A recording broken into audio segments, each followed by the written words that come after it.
Hello everyone. In this lecture we'll study about multi-stage graph using dynamic programming. जैसा कि आप देख रहे हैं मैंने आपके सामने एक ग्राफ बनाया है and this graph is weighted directed acyclic graph. Okay, यहाँ हम जो देख रहे हैं we are having from 1 to 12 vertices और इनके बीच में कुछ इस प्रकार से एजेस का कनेक्शन है, उनका वेट्स यहाँ पर डिफाइन किया गया है. ओके, और यू आर सीइंग दिस की V1, V2, V3, V4 and V5 ये आपको जो है these are disjoint sets. Okay, और इनका मीनिंग क्या है, हम इसको मल्टी स्टेज ग्राफ क्यों बोल रहे हैं. ये जो ग्राफ है ये डायरेक्टेड है, ये वेटेड है, ये एसाइक्लिक है, यहाँ पर कोई भी साइकिल्स नहीं बन रही है और ये जो है मल्टीपल स्टेजेस के अंदर डिवाइडेड है. कैसे, ये जो है आपका वर्टेक्स जहां से हम अपनी जर्नी स्टार्ट करेंगे that is the source vertex, और जहां पर अपनी जर्नी एंड करना चाहेंगे that is the sink. Okay, वो डेस्टिनेशन कहलाएगा. उसको मैं डिनोट कर रहा हूं, एक को मैंने एस से डिनोट करा है, एक को मैंने टी से डिनोट करा है. फाइन. और ये जो जर्नी हम ट्रेवर्स करने वाले हैं फ्रॉम एस टू टी, ये अलग अलग दूसरे वर्टाइसेस के थ्रू होते हुए जाएगी और हमें ये निकालना है कि उनमें से कौन सा शॉर्टेस्ट पाथ होगा जिसे हमें फॉलो करना है. That means it is representing single source shortest path. और ये डिफरेंट स्टेजेस में क्यों डिवाइडेड है वो हम देख रहे हैं. जैसे कि आप ये देखिए, मैंने बोला कि these are disjoint sets V2, V3, V4, V5 from V1. Disjoint set का मतलब ये है कि ये V1 V2 जो रिप्रेजेंट कर रहा है इसके अंदर 2, 3, 4, 5 ये जो है 4 वर्टाइसेस हैं. जो V3 है उसके अंदर 6, 7, 8 3 वर्टाइसेस हैं. जो V4 है उसके अंदर 9, 10, 11 3 वर्टाइसेस हैं. और यहाँ जो आप देखें V1 है उसके अंदर एक वर्टेक्स है और जो V5 है उसके अंदर एक वर्टेक्स है. ओके, दैट मीन्स जहां से जर्नी स्टार्ट होगी सोर्स वर्टेक्स जो है उसमें सिर्फ एक ही आपको वर्टेक्स मिलेगा. V1 में एक ही है 1, और जहां पर हम लोग एंड करने वाले हैं वहां पर भी आपको एक ही वर्टेक्स मिलने वाला है. दैट इज यहाँ जो मैंने बोला है V5 है आपका, उसमें आपको वर्टेक्स 12 मिल रहा है. ऑल राइट, सो इस प्रॉब्लम को स्टार्ट करें उसके पहले एक छोटा सा एग्जाम्पल देख लेते हैं. For example you are having 2 nodes, एक आपकी स्टार्टिंग पॉइंट है और एक आपका डेस्टिनेशन पॉइंट है. ओके, हमें क्या करना है, स्टार्टिंग पॉइंट से डेस्टिनेशन पॉइंट तक पहुंचना है और सिंगल जो है सिंगल सोर्स आपके पास शॉर्टेस्ट पाथ निकालना है. ठीक है, तो हम इसको कैसे डिस्कवर करेंगे, कैसे पहुंचेंगे हम वहां पर. Normally what we do is we just perform guessing. Guessing कैसे करेंगे, हम ये देख रहे हैं कि हमारा जो सोर्स है उससे कितने जो है पाथ बन रहे हैं, जो कि शायद अभी नहीं, हमें नहीं पता कि डी तक पहुंचेंगे कैसे क्या है. उसमें जितने भी आपके पाथ बन रहे होंगे हम उसको डिस्कवर करेंगे. उसमें से जो शॉर्टेस्ट डिस्टेंस वाला होगा, मान लीजिए ये है, उसको हम क्या करेंगे, पिक करेंगे. हम फिर यहाँ पर आगे बढ़ जाएंगे, फिर यहाँ पर फिर से हम डिस्कवर उसी प्रकार से करेंगे. उसमें से जो शॉर्टेस्ट होगा वहां तक पहुंचेंगे. उसी प्रकार से हम इसको डिस्कवर करेंगे, फिर हम यहाँ पर पहुंचेंगे एंड फाइनली हम जो है अपनी स्टेज तक पहुंचेंगे. तो हमने सोर्स से स्टार्ट करा, हम हर एक स्टेज पर डिस्कवर करते चले गए, जो भी हमें शॉर्टेस्ट मिलते चला गया हम उसको एड अप करते चले गए, डेस्टिनेशन पर पहुंच गए. ये तो हमने शुरुआत यहां से करी थी. हम ऐसा भी कर सकते हैं कि डेस्टिनेशन पर हम पहले ये चेकआउट करें कि कितने ऐसे पाथ हैं जो कि डेस्टिनेशन को कनेक्ट कर रहे हैं, उसका जो है दूसरा शॉर्टेस्ट वाला पाथ कौन सा है जो कि जस्ट उसके प्री स्टेज पर है, हम उसको कैलकुलेट कर लेंगे. फिर हम यहां से फिर देखेंगे कि इसको कितने कनेक्ट कर रहे हैं, इसका कौन सा शॉर्टेस्ट वाला है, हम उसको कनेक्ट कर देंगे. सिमिलरली यहां पर भी ऐसे ही होने वाला है. Okay, so in general definition यदि मैं ये कहूं, क्योंकि हम यहाँ डायनामिक प्रोग्रामिंग का यूज करने वाले हैं, तो डायनामिक प्रोग्रामिंग जो होती है इट इज रिकर्जन. जैसा कि आपने पढ़ा कि डायनामिक प्रोग्रामिंग के अंदर जो है आप वो वाले प्रॉब्लम्स को लेकर चल रहे हैं जो कि रिकर्जन से सॉल्व होंगे. Plus we are having memorization here. Okay, यानी कि हम इंटरमीडिएट रिजल्ट्स को स्टोर करेंगे. Plus there is one more thing, guessing. Okay, that means हम क्या करने वाले हैं, हमें अभी नहीं पता है कि नेक्स्ट क्या हो आपका जो है रिजल्ट होगा, तो हम गेस करेंगे.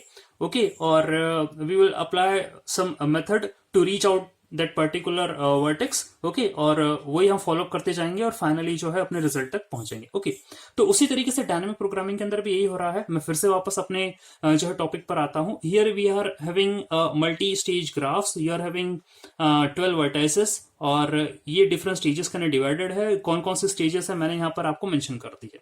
ओके, इसकी जो प्रॉपर्टी है मल्टी स्टेज ग्राफ की, I just been putting highlight here. आपका सोर्स में एक वर्टेक्स होगा, डेस्टिनेशन में भी एक वर्टेक्स होगा। ये ग्राफ जो है वेटेड होगा, ए साइक्लिक होगा, यहाँ आप देखिए कोई भी साइकिल नहीं बनेगी।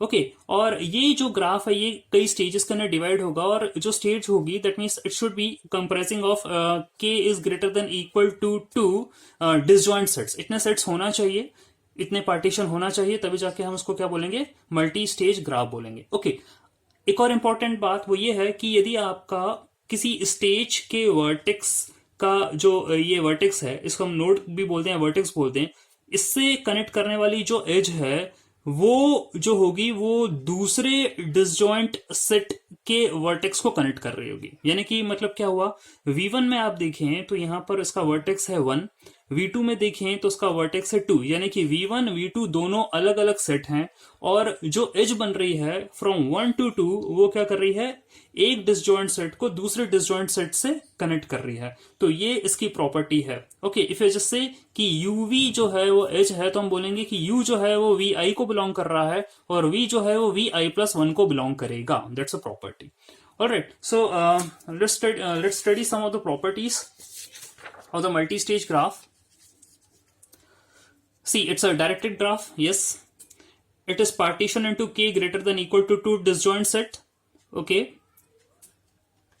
यदि if UV be an HE, then U belongs to VI, V belongs to VI+1 for some I is greater than equal to 1 less than equal to K. Okay, ये भी मैंने आपको बता दिया। फिर मैंने ये भी आपको बोला कि आपका V1 और VK is the last disjoint set. Starting यानी कि सोर्स वाला और डेस्टिनेशन वाला दोनों के अंदर क्या होने वाला है, एक ही वर्टेक्स आपको होगा। Okay, so these are certain properties of a multi stage graph. और इसमें एक चीज और है, मैंने ए साइक्लिक भी बोला है इस ग्राफ को। फाइन, आपका यदि एस सोर्स वर्टेक्स है V1 के अंदर और T जो है वो सिंक है VK के अंदर, then a multi stage graph problem is to find the minimum cost shortest path from S to T। ठीक है, तो हम S to T में शॉर्टेस्ट पाथ निकालने की कोशिश करेंगे। और वो कैसे निकलेगा, हम यहां पर कॉस्ट का फॉर्मूला लिखेंगे। Cost IJ is equal to min CJL plus cost I+1L। Okay, अब ये क्या है, what are these terms? Cost IJ का मतलब ये है, I represents the stage in V. Okay, यानी कि either it is V1 or it is V2 or it is V3, V4 और V5 जो भी है, स्टेज है। J represents the node in VI, यानी कि यदि हम V1 की बात करें तो V1 का कौन सा वाला वर्टेक्स लेकर चल रहे हो, नोड या वर्टेक्स जो भी हम कहें, जो लेकर चल रहे हो वो J रिप्रेजेंट करेगा। ओके, जैसे हम ग्राफ की बात करें तो यदि वी आर टेकिंग V2 तो V2 का 2 या 3 या 4 या 5 ये J को रिप्रेजेंट करेगा। और I क्या रिप्रेजेंट करेगा, क्योंकि ये V2 है तो 2 रिप्रेजेंट करेगा I को। Okay, fine, so these are I and J।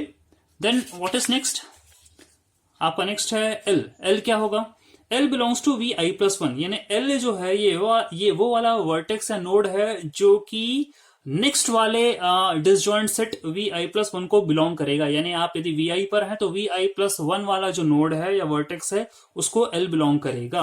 Okay, and JL is the H। Fine, अब ये जो हमने फॉर्मूला लिखा है इसके बिहाफ में एक आपको मैं रफ कैलकुलेशन करके बता दूं। फॉर एग्जांपल यदि हमें कॉस्ट निकालना है, कॉस्ट 37, तो कॉस्ट 37 के लिए हम क्या पुटअप करने वालेंगे, मिनिमम ऑफ, या मिनिमम हम यहां फंक्शन क्यों यूज कर रहे हैं, बिकॉज एक नोड या एक वर्टेक्स से कई पाथ जो है दूसरे नोड या वर्टेक्स को कनेक्ट करने के लिए बने हो सकते हैं, तो उनमें से कौन सा वाला मिनिमम है हमें ये पिकअप करना है। फाइन, इसलिए हमने यहां पर मिनिमम फंक्शन लिख रखा है। Okay, so cost 37 is equal to min of C JL था, यहां I की वैल्यू है 3, J की वैल्यू 7, तो 7 and what is L is the next। तो हम पढ़ रहे हैं कॉस्ट 37। कॉस्ट 37 की बात करें तो 3 कॉस्ट ऑफ 37। ओके, यहां पर आ गए अपन।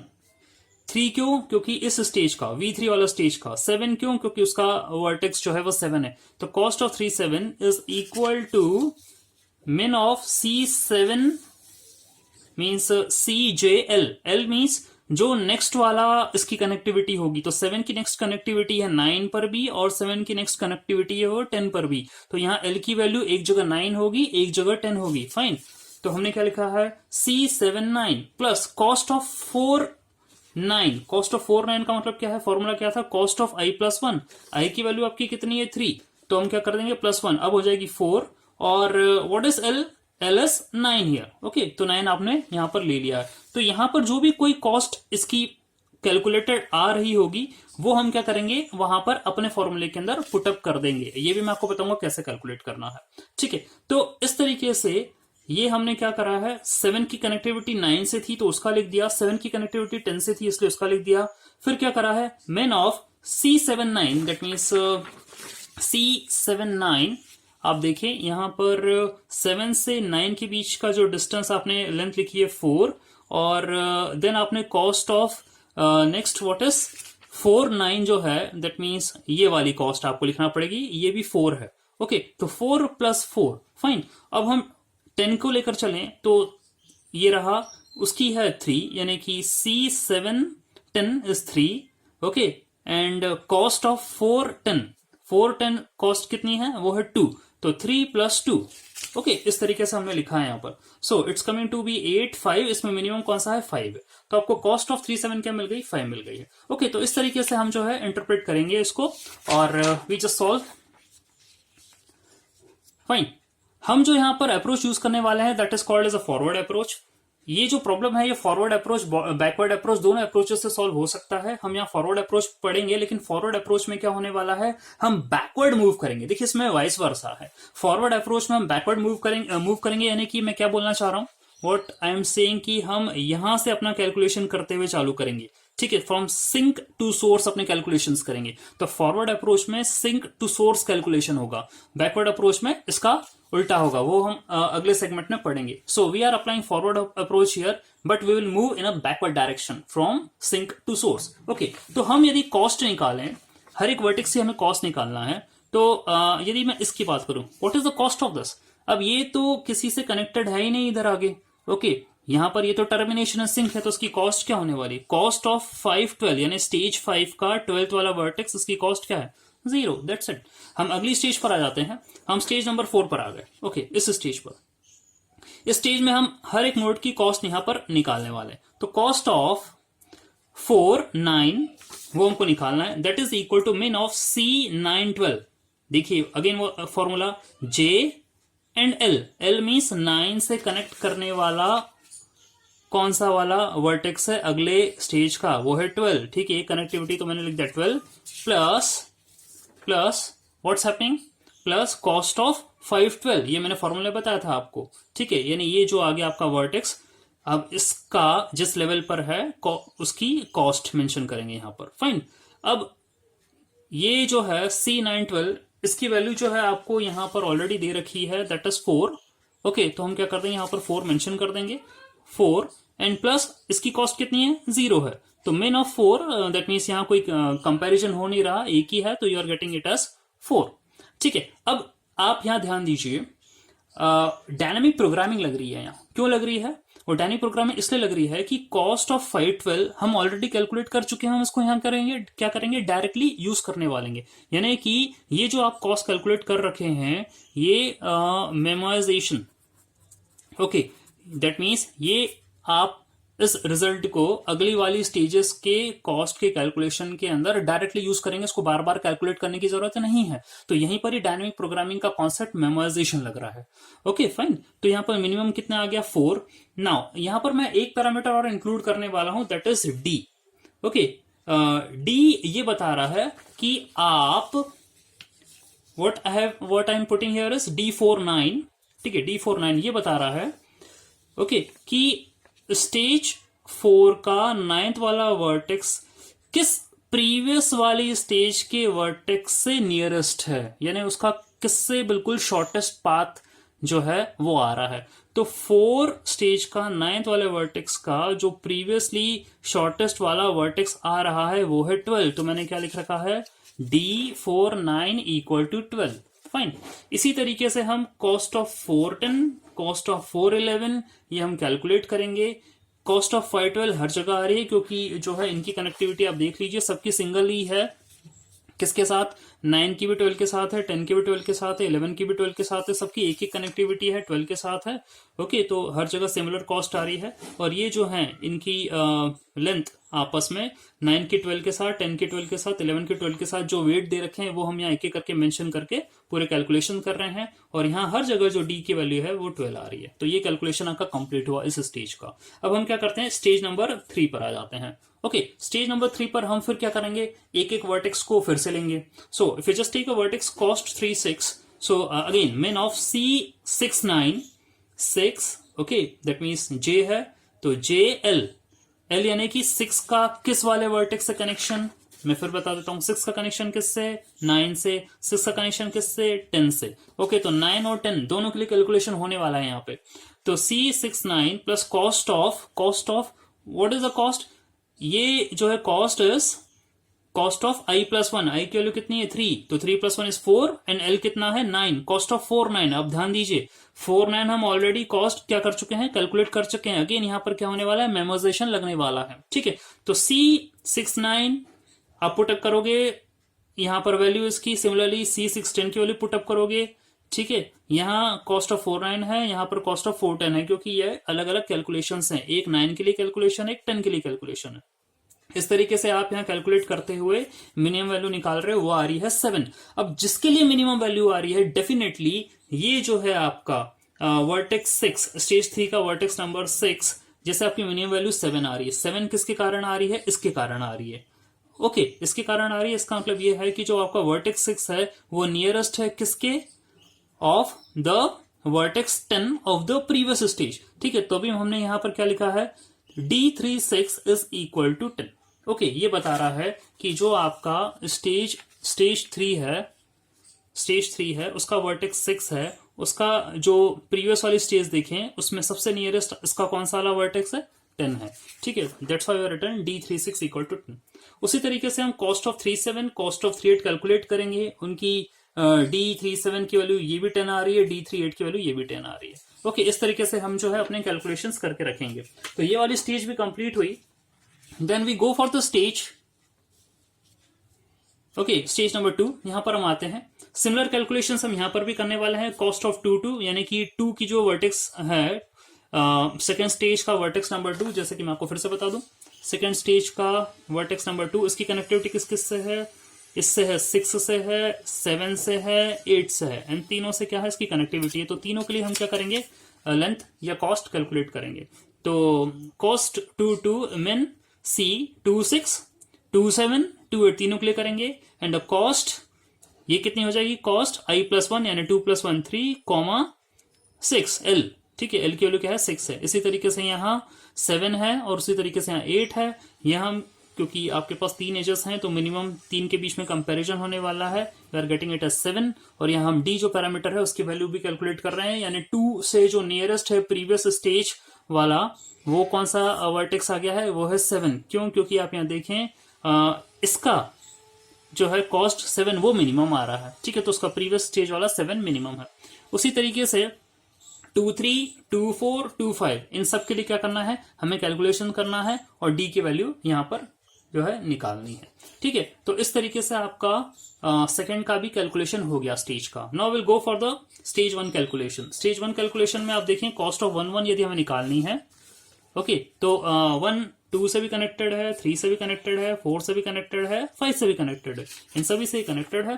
तो हम क्या करने वाले हैं, again will apply the formula C12 C13 C14 C15 plus additional cost जो कि हम प्रीवियस स्टेज में उनकी निकाल चुके हैं, वो सब इसमें ऐड करेंगे और यहाँ पर भी हम मिनिमम निकालेंगे।